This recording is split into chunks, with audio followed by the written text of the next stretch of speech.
Hi friends, welcome back to Poppy simple world. Vaikom Mahadeva ക്ഷേത്രത്തിൽ അഷ്ടമി ഉത്സവം നടക്കാൻ കേട്ടോ.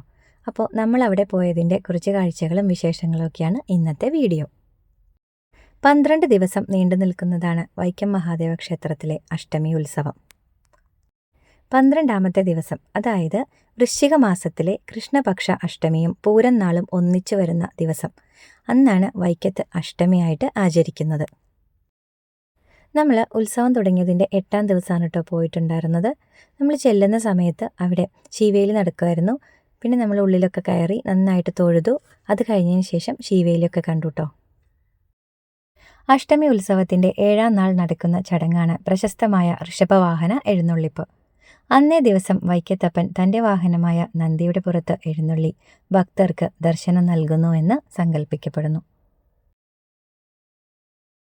അഷ്ടമി ദിവസം രാത്രി വൈക്കത്തപ്പൻ്റെ മകനായ ഉദയനാപുരത്തപ്പനെയും മറ്റ് ഉപദേവതമാരെയും ക്ഷേത്രത്തിലേക്ക് എതിരേൽക്കുന്ന ഒരു ചടങ്ങ് കൂടിയുണ്ട്. അഷ്ടമി ദിനത്തിൽ രാത്രി നടത്തിവരുന്ന അഷ്ടമി വിളക്ക് ഉദയനാപുരത്തപ്പനെ വരവേൽക്കാൻ വേണ്ടിയാണ്. ശൂരപത്മാസുരനെയും താരകാസുരനെയും നിഗ്രഹിച്ചതിന് ശേഷം വിജയശ്രീലാളിതനായി തിരിച്ചെത്തുന്ന മകനെ പിതാവായ വൈക്കത്തപ്പൻ സ്വീകരിക്കുന്നു എന്ന സങ്കല്പത്തിലാണ് അഷ്ടമി വിളക്ക് നടത്തപ്പെടുന്നത്. കൂടിയെഴുന്നള്ളിപ്പിനു ശേഷം വലിയ കാണിക്ക ആരംഭിക്കുകയായി. ഇതേ തുടർന്ന് വൈക്കത്തപ്പനും ഉദയനാപുരത്തപ്പനും തമ്മിലുള്ള യാത്ര പറയലാണ്. വൈക്കത്തപ്പനും ഉദയനാപുരത്തപ്പനും തമ്മിൽ പിരിയുന്ന ഈ ഒരു ചടങ്ങിനെ വിടപറച്ചിൽ ചടങ്ങ് എന്നാണ് കേട്ടോ അറിയപ്പെടുന്നത്. ഈ സമയത്ത് വാദ്യമേളങ്ങളോ ഒന്നും തന്നെ ഉണ്ടാകില്ല കേട്ടോ. അതിനുശേഷം പിറ്റേ ദിവസം ആറാട്ടോടുകൂടി ഉത്സവം സമാപിക്കുന്നു. ഉത്സവം ആരംഭിക്കുന്നതിൻ്റെ അന്ന് മുതൽ പല കലാപരിപാടികളും കാര്യങ്ങളും ഒക്കെ ഉണ്ടാവാറുണ്ട് കേട്ടോ. നമ്മൾ വന്ന ദിവസവും ഡാൻസും ഒക്കെ നടക്കുന്നുണ്ടായിരുന്നു.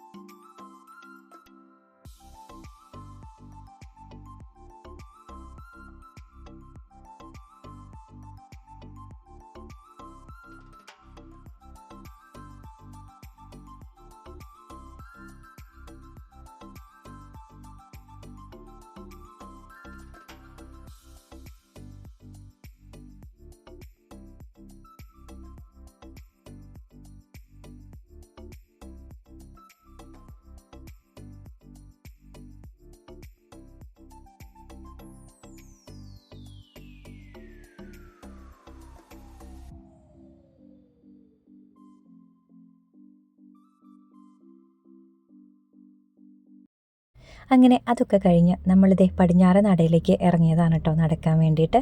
എത്ര തിരക്കാണെങ്കിലും അഷ്ടമിക്ക് വന്നാൽ ഇവിടെ ഒന്ന് നടക്കുക എന്നുള്ളതൊരു പ്രത്യേക രസമാണ്. ഒന്നും വാങ്ങിക്കാനില്ലെങ്കിലും വെറുതെ എല്ലാ കടകളിലും ഒന്ന് കയറി ഇറങ്ങി പോകുക എന്നുള്ളൊരു പ്രത്യേക സുഖമാണ് കേട്ടോ. അങ്ങനെ നമ്മൾ നടക്കുന്ന വഴിയിൽ മെഹന്തി ഇടുന്ന ഒരാളുണ്ടായിരുന്നു കേട്ടോ. ഒത്തിരി കടകളും കാര്യങ്ങളൊക്കെ ഉണ്ട് കേട്ടോ. അപ്പോൾ ഇതുപോലെ തന്നെ പല ആളുകളും ഇങ്ങനെ നിൽക്കുന്നുണ്ട് സൈഡിലായിട്ട്. അപ്പോൾ നമ്മൾ ഇറങ്ങിയപ്പോൾ തന്നെ ഇത് കണ്ടു. പിന്നെ അവിടെ നിന്ന് അങ്ങനെ മെഹന്തി ഇട്ടു. ഇത് എല്ലാ പ്രാവശ്യവും സ്ഥിരമായിട്ട് ചെയ്യുന്നൊരു കാര്യമാണ് കേട്ടോ. ഈ ഒരു അഷ്ടമിക്ക് വരുന്ന സമയത്ത് ഇതുപോലെ മെഹന്തി ഇടാന്നുള്ളത്.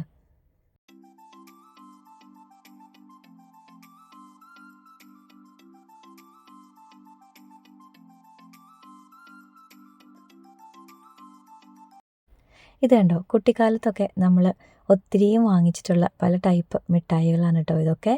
ഇങ്ങനെ ഉത്സവത്തിനൊക്കെ പല സ്ഥലങ്ങളിൽ പോകുമ്പോഴാണ് ഇപ്പോൾ ഇതൊക്കെ കാണാനായിട്ട് കിട്ടുന്നത്.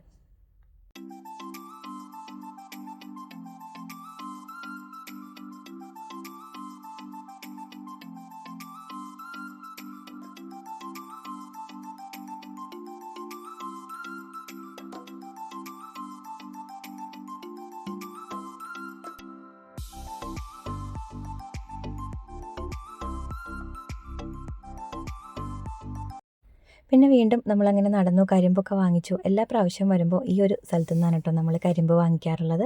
അതുപോലെ കുഞ്ഞു കുഞ്ഞു ഭരണികളും ഒക്കെ ഉണ്ടായിരുന്നു. അപ്പോൾ അതൊക്കെ 2-3 വാങ്ങിച്ചു.